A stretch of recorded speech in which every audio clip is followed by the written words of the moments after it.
Movie का start होता है और एक लड़की भागते हुए झाड़ियों में छुप जाती है, जैसे वो किसी से डर रही हो या कोई उसके पीछे हो। और तभी कोई उसके कंधे पर हाथ रखता है और उसे मार देता है। अब मूवी यहीं से कट होती है और हम एक चाइल्ड केयर सेंटर में यूमी नाम की लड़की को देखते हैं, जो कि इस सेंटर से एक बच्ची को अडॉप्ट करने के लिए आई थी और उस बच्ची का नाम जियो था। यूमी जिसने जियो को एज अ सिस्टर अडॉप्ट किया था, उसके भी पेरेंट्स नहीं थे। यूमी जियो को लेकर अपनी आंट के पास आ जाती है, जिनका टाउन से दूर एक 5 स्टार होटल था, जहां पर यूमी की मदर भी काम किया करती थी। होटल के सुनसान रास्ते में यूमी को व्हाइट ड्रेस में एक लड़की दिखती है, जो रोड पर वॉक कर रही थी और यूमी उसे इग्नोर कर आगे बढ़ जाती है। और कुछ देर ड्राइव करने के बाद यूमी को दोबारा वही लड़की नजर आती है। इस टाइम वो अपने बैक व्यू मिरर से उसका फेस भी देख सकती थी। उस लड़की का फेस देखकर हमें ये पता चला था कि ये वही लड़की है जिसे हमने मूवी के स्टार्ट में देखा था। यूमी उस लड़की को कंटिन्यूअसली देख रही थी और यूमी की देखते ही देखते उस लड़की का सर कट के नीचे गिर जाता है, जिससे यूमी बहुत ज्यादा डर जाती है और अचानक वो लड़की भी वहाँ से गायब हो जाती है। यूमी अपनी कार रोकती है और उस लड़की देखती है, बट उस पूरे रोड पर उसे कोई लड़की नहीं नजर आती। यूमी इस सब से बहुत ज्यादा कंफ्यूज हो गई थी, लेकिन फिर वो उसे अपना वहम समझकर होटल चली जाती है। असल में यूमी जियो को अपनी आंट के पास छोड़ने के लिए आई थी और यूमी की आंट यानी वो होटल ओनर यूमी को भी कुछ दिन अपने पास ही रोक लेती है। अभी यूमी और होटल ओनर बातें ही कर रहे थे कि जियो खेलते खेलते एक रूम तक आती है जिसका नंबर था 405 और उस रूम से कोई उसे गाना गाते हुए अपनी तरफ अट्रैक्ट कर रहा था। उसी दौरान उस रूम में से एक बॉल बाहर आती है, जिसे जियो उठा लेती है। कुछ देर बाद हम देखते हैं कि यूमी भी रूम नंबर 405 में ही आई थी, क्योंकि ये रूम उसकी मदर का रूम था, जो कि अब मर चुकी थी। यूमी वहाँ कबर्ड में से अपने कुछ टॉयज निकाल कर जियो को देती है और खुद एक दूसरे कमरे में चली जाती है। नेक्स्ट सीन में जियो और यूमी हाइड एंड सीक खेल रहे थे, जहाँ पर जियो बेसमेंट में जाकर छुप जाती है और यहाँ जियो को किसी लेडी के फुट्स नजर आते हैं। जियो बाहर निकलती है, लेकिन जैसे ही वो दिखती है कि वो लेडी उसकी सिस्टर नहीं है, तो वो वहाँ से भाग जाती है। और तभी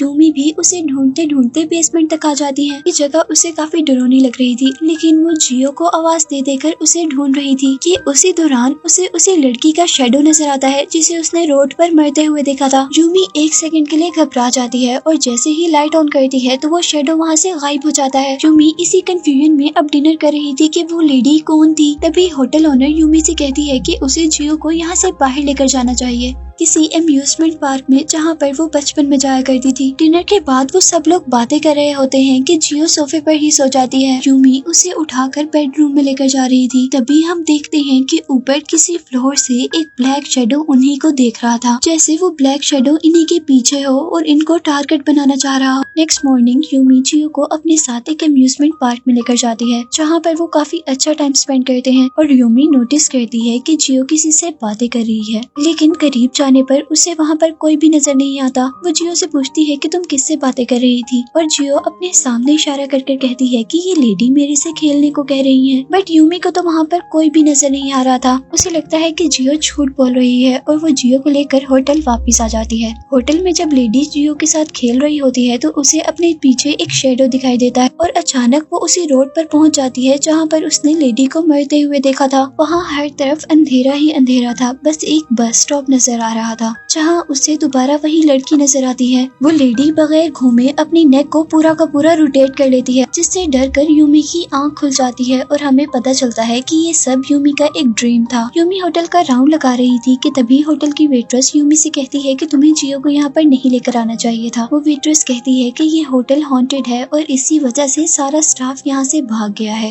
वो वेट्रेस अपनी स्टोरी बताते हुए कहती है कि एक मरतबा मैंने रूम नंबर 405 में एक लेडी को देखा था, जो कि वेट्रेस के यूनिफॉर्म में थी और मुझे लगा था कि वो यहाँ का एक स्टाफ है। बट जैसे ही मैं उस रूम के अंदर गई तो वो लेडी एक घोस्ट में चेंज हो गई। वो बताती है कि ये घोस्ट उसी लेडी का था जिसने इस कमरे में सुसाइड की थी। वो वेट्रेस अभी यही बता रही थी कि उस लेडी ने कैसे सुसाइड की कि यूमी उसे चुप करवा देती है, क्योंकि वो लेडी ही यूमी की मॉम थी और यूमी अपनी मॉम के बारे में अब कुछ भी सुनना नहीं चाहती थी। इसके बाद यूमी यहाँ से जियो के पास जाती है और जियो के पास जाने पर वो दिखती है कि जियो ने उसकी फेवरेट डॉल तोड़ दी है। वो गुस्से में जियो से पूछती है कि तुमने ऐसा क्यों किया, लेकिन जियो से बताती है कि मैंने ऐसा नहीं किया, बल्कि ये उस लेडी ने किया है जो रूम नंबर 405 में रहती है और साथ ही वो ये भी कहती है कि देखो वो अभी भी तुम्हारे पीछे है और हंस रही है। यूमी को यहाँ भी लगता है कि जियो झूठ बोल रही है, इसीलिए वो जियो को बार-बार झूठ बोलने की वजह से बहुत ज्यादा डांटती है। अब रात में यूमी जियो के लिए एक लेटर लिखती है क्योंकि वो जियो को होटल ऑनर के पास छोड़कर जा रही थी। और यहीं दूसरी तरफ हम उस वेट्रेस को देखते हैं जो कि बेसमेंट की तरफ जाती है और वहाँ जाने पर उसे बहुत सारा ब्लड दिखता है। यूमी अभी अपने घर के रास्ते में होती है कि तभी उन्हें होटल ऑनर की कॉल आती है जो बता रही थी कि जियो भी मिसिंग है और उसके साथ वो वेट्रेस भी यहाँ से मिसिंग है। यूमी जल्दी से होटल वापस आ जाती है और यहीं पर हम एक पुलिस ऑफिसर को भी देखते हैं जो कि जियो को ढूंढने के लिए आया था और उसे लग रहा था कि जरूर उस वेट्रेस ने ही जियो का किडनैप किया है। यूमी जियो को जगह जगह ढूंढती है और उसे ढूंढते ढूंढते एक पार्क में भी जाती है पर उसे जियो कहीं पर भी नहीं मिलती और यहाँ वो एक लड़के से टकराती है जिसकी एक आंख पर पट्टी बंधी हुई थी और तभी इस पार्क में होटल ऑनर आती है और वो यूमी को अपने साथ वापस होटल ले जाती है। इसके बाद जब यूमी होटल में जागती है तो उसे अपने रूम के डोर पर वो वेट्रेस दिखाई देती है, लेकिन यहाँ वेट्रेस ने अपना यूनिफॉर्म नहीं बल्कि यूमी के ही कपड़े पहने हुए थे। यहाँ वो यूमी से कह रही थी कि रूम नंबर 405 में रहने वाली लेडी ने सुसाइड नहीं किया था और वो सब कुछ जानती है कि वो लेडी कैसे मरी थी। और ये कहते साथ ही वो वहाँ से चली जाती है और यूमी जब उस वेट्रेस का पीछा करते करते उसके रूम में जाती है तो उसे वहाँ पर वेट्रेस की डेड बॉडी मिलती है। यूमी उस डेड बॉडी को देखकर बहुत ज्यादा घबरा गई थी और बहुत ही परेशान थी। बाद में पुलिस ऑफिसर्स आकर उस वेट्रेस की डेड बॉडी को यहाँ से ले जाते हैं और यूमी बस बैठे हुए ये सब कुछ देख रही थी कि तभी उसके कंधे पर कोई हाथ रखता है।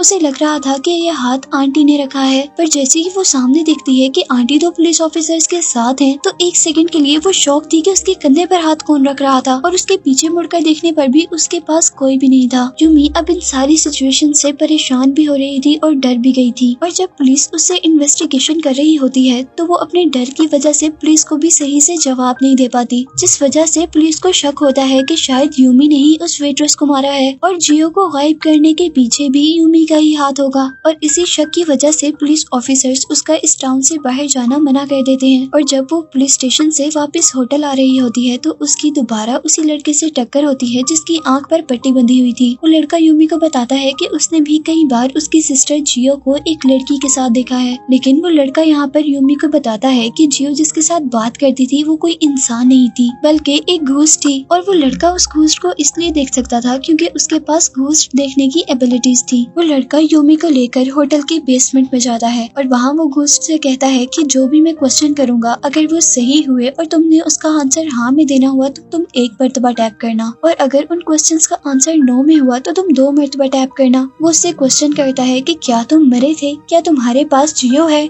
क्या तुम्हारा मर्डर हुआ है, और इन सारे क्वेश्चंस के आंसर के लिए वो एक मरतबा टैप करती है। यहाँ पर उस लड़के ने जो घोस्ट को स्टिक दिया था उसी स्टिक से घोस्ट जमीन पर एक ड्राइंग बनाता है। इस ड्राइंग को देखकर वो लड़का बहुत ज्यादा डर जाता है और यूमी से कहता है कि ये सब कुछ मेरे बस से बाहर है और वो जैसे ही यहाँ से भागने लगता है तो वो घोस्ट उस पर अटैक कर देती है और उसका गला दबाते हुए उसे हवा में उड़ाती है और तभी यूमी और वो लड़का यहाँ पर एक मरी हुई लड़की का सर देखते हैं। वो लड़का यूमी से कह रहा था कि जियो मर चुकी होगी और तुम्हें अब इस होटल को छोड़कर बाहर चले जाना चाहिए, लेकिन यूमी उसकी बातों को इग्नोर कर देती है और वापस होटल के अंदर चली जाती है। होटल के रूम में उसे दोबारा वही ड्राइंग नजर आती है जो ड्राइंग बेसमेंट में घोस्ट ने बनाई थी। यूमी अब होटल से निकलकर बस स्टॉप पर चली जाती है जहाँ पर उसे एक मिसिंग लड़की का पोस्टर नजर आता है। वो लड़की 5 साल पहले गायब हुई थी और अब यूमी उस लड़की के घर पर जाती है और उस लड़की के घर जाने पर यूमी को उस लड़की के ग्रैंडफादर मिलते जो उसे बताते हैं कि होटल ओनर उस लड़की को पियानो सिखाया करती थी और उस होटल ओनर का बेटा उस लड़की का फ्रेंड था, लेकिन उसकी मेंटल कंडीशन कुछ ठीक नहीं थी और उसने होटल में ही सुसाइड कर ली थी। ये फैक्ट सुनकर वो शॉक हो जाती है क्योंकि आंटी तो उसे यही बताती नहीं थी कि उनका बेटा ऑस्ट्रेलिया में है। अब सीन्स दोबारा होटल में शिफ्ट होते हैं जहाँ पर पुलिस इन्वेस्टिगेशन कर रही थी और होटल के एक रूम में उन्हें वही मिसिंग लड़की एक रोप से लटकी हुई नजर आती है। अजीब बात ये थी कि इस लड़की ने जिस रोप से सुसाइड की थी मरते वक्त वैसे ही रोप उस वेट्रेस की बॉडी पर थी जिस वेट्रेस को मरते हुए हमने इस मूवी में देखा है। यूमी अब होटल जाने पर बेसमेंट के अंदर जाती है जहाँ पर उसे एक दरवाजा मिलता है। यूमी उस डोर से एक रूम के अंदर जाती है जिस डोर का दूसरा दरवाजा रिसेप्शन के पास खुलता था